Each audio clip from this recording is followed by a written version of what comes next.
এই যে এখানে আকশি আশকি পিঠে হচ্ছে মাটির, ওই কি বলে, ওই মাটির সরায় না কিসে মা পিঠে তৈরি করছে, আক্স পিঠে হচ্ছে। যদিও আমি খাই না, তাও দেখতে তো ভালোই লাগে বেশ। ভাবি বলে জালি জালি হয়, ওটা খুব সুন্দর দেখতে লাগে।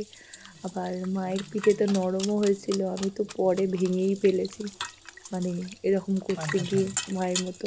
অনেকেই বলবে হয়তো জলের রঙটা এরকম কেন, 2-3টে আগে ধুয়েছিল তো তাই জন্য এরকম হয়ে গেছে, পরে মা চেঞ্জ করে নিয়েছিল।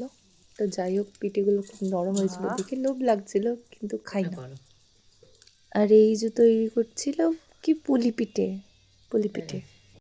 এই পিঠেটাতে এই যে এটা খোল বানাচ্ছে, এটা পাতলা ফেন্সি, মানে খুব সুন্দরভাবে বানাতে হয় পিঠের খোলটা।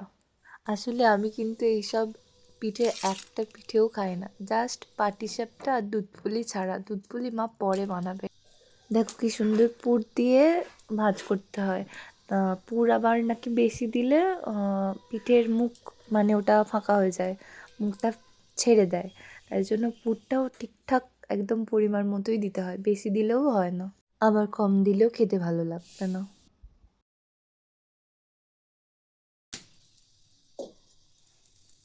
নারকেলের পিঠে, এগুলো সব নারকেলের পিঠে, আর এগুলো তরকারির পিঠে। আর এইখানে আছে, এগুলো সিদ্ধ হয়েছে নারকেলের। আর এখানে এই যে আজকে, এই যে আজকে হয়েছে এখানে, আজকে হচ্ছে এখনো। হায় রে আকসে, তুলতে গিয়ে গেল ভেঙে। আর আমি ঝাড় খেলাম মায়ের থেকে। এগুলো জাস্ট একটু তুলে দেবে, ঘষে ঘষে একটু নোকে করে তুলে দিলেই হয়ে যাবে।